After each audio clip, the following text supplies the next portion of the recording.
ये कहानी है एक ऐसे इंसान की जो किसी बुक को पढ़ता है और उस बुक के सारे कैरेक्टर रियल वर्ल्ड में आ जाते हैं। ऐसे लोगों को सिल्वर टंग कहा जाता है। So hello everyone, Kanchan here, let's begin the story. कहानी की शुरुआत में हम उसी इंसान को देखते हैं जो अपनी प्यारी सी फैमिली के साथ रहता था।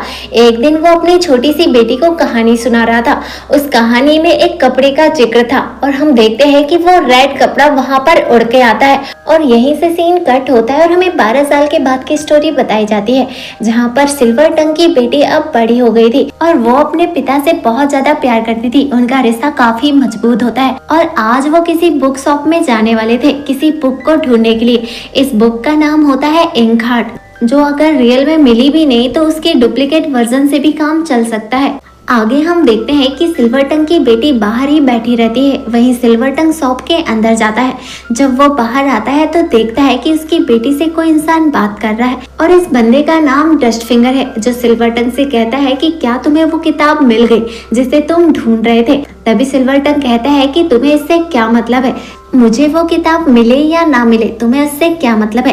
तभी डस्ट फिंगर कहता है कि अगर तुम्हें वो किताब मिल गई है तो तुम उसे जल्दी से पढ़ना शुरू कर दो ताकि मैं अपनी दुनिया में वापस जा सकूं।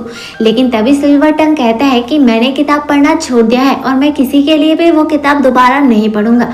तभी हम देखते हैं कि डस्ट फिंगर उससे कहता है कि अगर तुमने ऐसा नहीं किया तो मैं कैप्रिकॉर्न को बता दूंगा, क्योंकि कैप्रिकॉर्न भी तुमसे वही बुक पढ़वाना चाहता है और वो आकर तुमसे निपट लेंगे। तभी हम देखते हैं कि सिल्वर टंग डस्ट फिंगर को धक्का देकर वहां से अपनी बेटी को लेकर चले जाता है। जाते हुए सिल्वर टंग की बेटी उससे पूछती है कि पापा वो इंसान कौन था। तभी सिल्वर टंग कहता है कि कुछ नहीं बेटा, अभी हम तुम्हारी दादी के घर जा रहे हैं। एक्चुअल में सिल्वर टंग हमेशा ही अपनी जगह चेंज करते रहता था। वो एक जगह पर कभी भी ज्यादा टाइम तक नहीं रहता था। इसके बाद हम देखते हैं कि वो अपनी माँ के घर पहुँच जाता है। तभी वहाँ पर तेज बारिश होने लगती है। तभी अचानक वहाँ पर डस्ट फिंगर आ जाता है और ये सबसे हैरानी की बात थी कि उसे यहाँ का पता कैसे पता चला। और वो सिल्वर टंग से कहता है कि मैंने कहा था कि तुम मेरी बात मान लो और वो बुक पढ़ दो, और तुमने मेरी बात नहीं मानी तो अब भुगत दो, क्योंकि अब मैंने कैप्रिकॉर्न को सब कुछ बता दिया है। अब उसके लोग आते ही होंगे और वो तुम्हें नहीं छोड़ेंगे।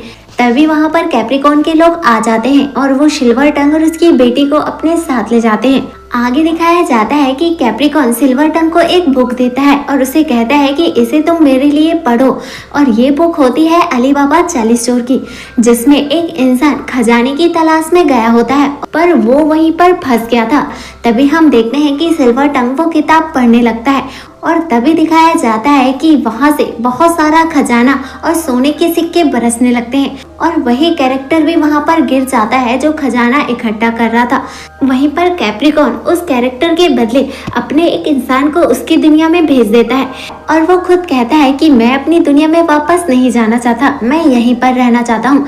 इसलिए मैंने सारी इंक हार्ट की कॉपी को जला दिया था ताकि मैं उस दुनिया में वापस से ना जा सकूं। तभी वहाँ पर डस्ट फिंगर कहता है कि मैंने तो बस तुमसे मदद मांगी थी, क्योंकि मैं तो अपनी दुनिया में जाना चाहता हूँ, तुम जाओ चाहे ना जाओ। तभी कैप्रिकॉर्न कहता है कि मुझे तुम्हारी भावना से कोई मतलब नहीं है कि तुम जाना चाहते हो या नहीं, पर मैं तो वापस से उस दुनिया में नहीं जाना चाहता, क्योंकि मैं वापस से स्लेव वाली जिंदगी नहीं जीना चाहता और मैं इस खजाने का यूज करके अपनी पूरी जिंदगी ऐसो आराम से गुजार सकता हूँ। ये सुनकर डस्ट फिंगर काफी ज्यादा गुस्सा होता है। आगे हम देखते हैं कि कैप्रिकॉर्न वो लास्ट इंक हार्ट की कॉपी को भी जला देता है, जिसके बाद दिखाया जाता है कि वो सिल्वर टंग और उसकी बेटी को कैद खाने में डाल देता है। इधर हम डस्ट फिंगर को देखते हैं जो इसके बाद किचन में चले जाता है, जहाँ वो एक लेडी से मिलता है जो किचन में काम कर रही होती है। और यहाँ हम देखते हैं कि कैप्रिकॉर्न ने उसे भी बंदी बना के रखा होता है।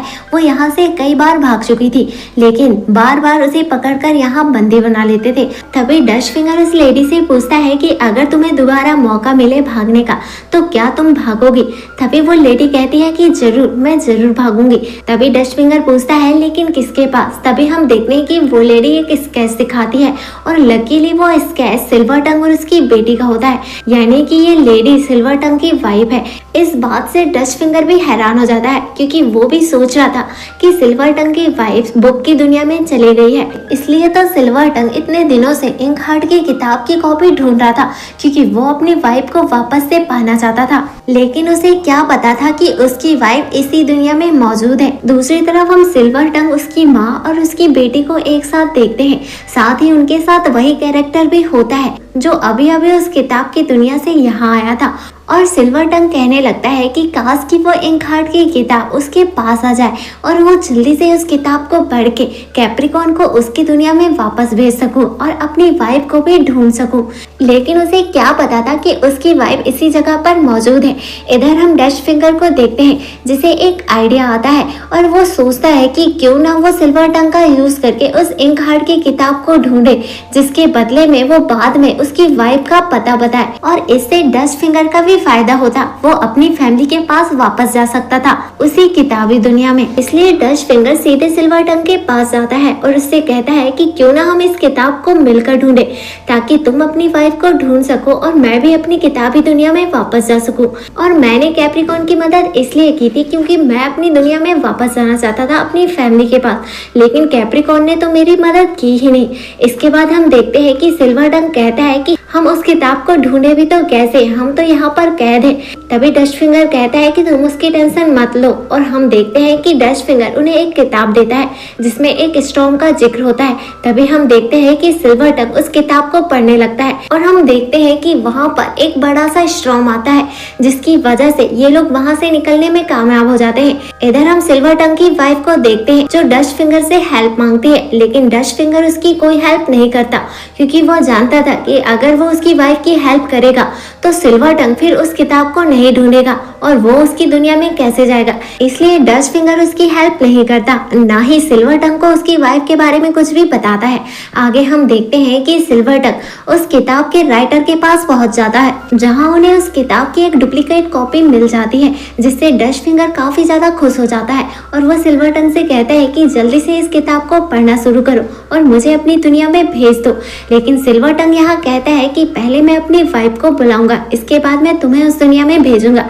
यहाँ पर डस्ट फिंगर को टेंशन होने लगती है क्योंकि अगर सिल्वर टंग ऐसा करेगा तो उसकी वाइफ तो यहाँ नहीं आने वाली और इससे काफी ज्यादा टाइम भी बर्बाद हो जाएगा।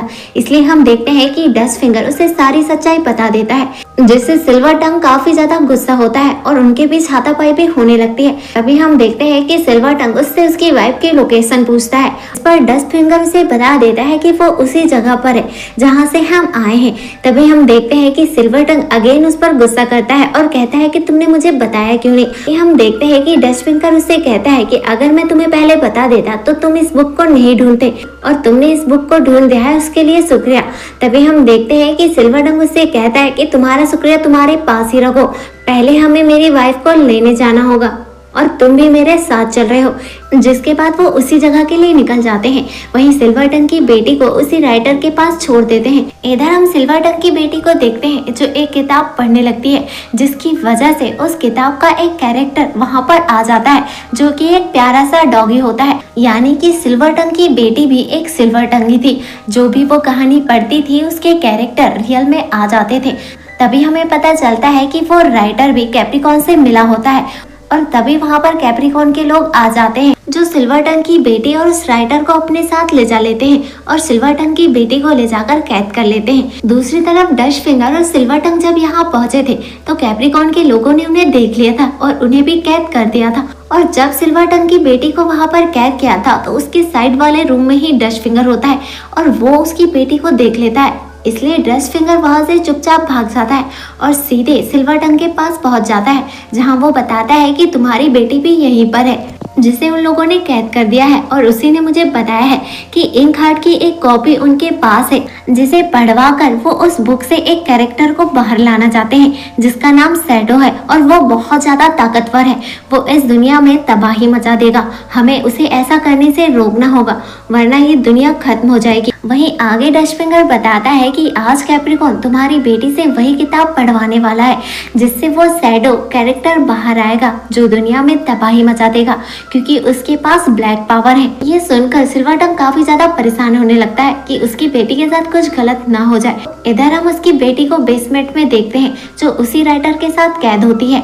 इधर वो राइटर भी रिग्रेट कर रहा होता है और कहता है कि जो हुआ सो हुआ, अब मैं उस बुक की स्टोरी को ही चेंज कर दूंगा जिससे सब कुछ पहले जैसे हो जाएगा। लेकिन इससे पहले वो कुछ कर पाता, वहाँ पर कैप्रिकॉर्न के लोग आ जाते हैं और वो सिल्वर टंग की बेटी को अपने साथ ले जा लेते हैं क्योंकि कैप्रिकॉर्न उससे वही किताब पढ़वाने वाला था। आगे हम देखते हैं कि सिल्वर टंग की बेटी बाहर आ जाती है जिसे वही किताब दिया जाता है और अब वो किताब पढ़ने लगती है, जिसकी वजह से वहाँ पर शैडो आ जाता है जो देखने में काफी ज्यादा भयानक लग रहा था और आकार में काफी ज्यादा बड़ा था। वो पूरी तरह से राख से बना हुआ था, उसकी आंखें आग की तरह धधक रही थी। ये देखकर सभी लोग वहाँ पर डरने लगते हैं क्योंकि शैडो के पास काफी ज्यादा सोल पावर थी क्योंकि उसने काफी लोगों को मारा था। इधर हम कैप्रिकॉर्न को देखते हैं जो उसे देखकर काफी ज्यादा खुश होने लगता है क्योंकि शैडो उसकी काफी सारी बातें मानता था। वहीं पर राइटर को अपनी गलती का एहसास हो चुका था, इसलिए हम देखते हैं कि वो एक पेज में अलग से ही स्टोरी लिखता है जो उस किताब की स्टोरी से अलग होती है, जिससे वो शैडो को उसकी दुनिया में वापस भेज सके। और हम देखते हैं कि वो उस डॉग की मदद लेता है और उस पन्ने को सिल्वर टंग की बेटी को दे देता है और हम देखते हैं कि सिल्वर टंग की बेटी उस पन्ने को पढ़ने लगती है जिसमें ये लिखा है कि शैडो ने अब तक जिन लोगों को मारा है वो उनके लिए रिग्रेट कर रहा है और जिन लोगों ने शैडो को ऐसा करने के लिए मजबूर किया है वो अब उनसे बदला लेगा। और हम देखते हैं कि शैडो कैप्रिकॉर्न की तरफ पढ़ने लगता है, लेकिन तभी सिल्वर टंग की बेटी से कोई वो पन्ना छीन लेता है जिससे शैडो भी कैप्रिकॉर्न की तरफ बढ़ना रुक जाता है। और तभी हम देखते हैं कि वहाँ पर अजीबोगरीब क्रिएचर भी आने लगते हैं। इधर हम सिल्वर टंग को देखते हैं जो उन क्रिएचर से फाइट कर रहा होता है और वो अपनी बेटी से कहता है कि तुम आगे की स्टोरी कंटिन्यू पढ़ो। तभी उसकी बेटी उससे कहती है कि पापा मैं आगे की स्टोरी कैसे पढूं क्योंकि वो पन्ना मेरे पास नहीं है। तभी उसके फादर उसे एक पेन देते हैं और कहते हैं कि इसे हाथ में लिखते जाओ और पढ़ते जाओ, और वो ऐसे ही करती है और आगे की स्टोरी हाथ पे लिखते जाती है। जिसने हाथ में लिखा था कि जैसे ही शैडो कैप्रिकॉर्न की तरह बढ़ा तो वो चिढ़ने लगा, लेकिन कैप्रिकॉर्न भी शैडो की तरह राख में बदलने लगा। तभी हम देखते हैं कि वैसे ही होने लगता है, कैप्रिकॉर्न राख में बदलकर नीचे गिरने लगता है। वहीं सिल्वर टंग की बेटी आगे लिखकर पढ़ती है कि जो शैडो था उसका भी खात्मा हो गया और जो जो क्रिएचर वहां से आए थे वो भी अपनी दुनिया में वापस चले गए, लेकिन डस्ट फिंगर वहां से काफी दूर होता है, इसी वजह से वो अपनी दुनिया में वापस नहीं जा पाता।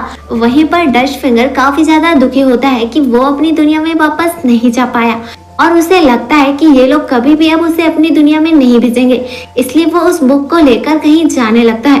तभी पीछे से सिल्वर टंग आता है और उसे सरप्राइज देता है, उसे गले लगाता है और फिर से दोबारा उस बुक को पढ़ देता है, जिससे डस्ट फिंगर अपनी दुनिया में वापस अपनी फैमिली के पास चले जाता है। और इसी के साथ इस प्यारी सी मूवी का यहीं पर एंड हो जाता है। अगर आपको ये एक्सप्लेनेशन पसंद है तो वीडियो को लाइक और चैनल को सब्सक्राइब जरूर कीजिएगा, क्योंकि एक वीडियो को बनाने में बहुत ज़्यादा एफर्ट्स और मेहनत लगती है। आपका एक सब्सक्राइब हमारी इंस्पिरेशन का कारण बनता है।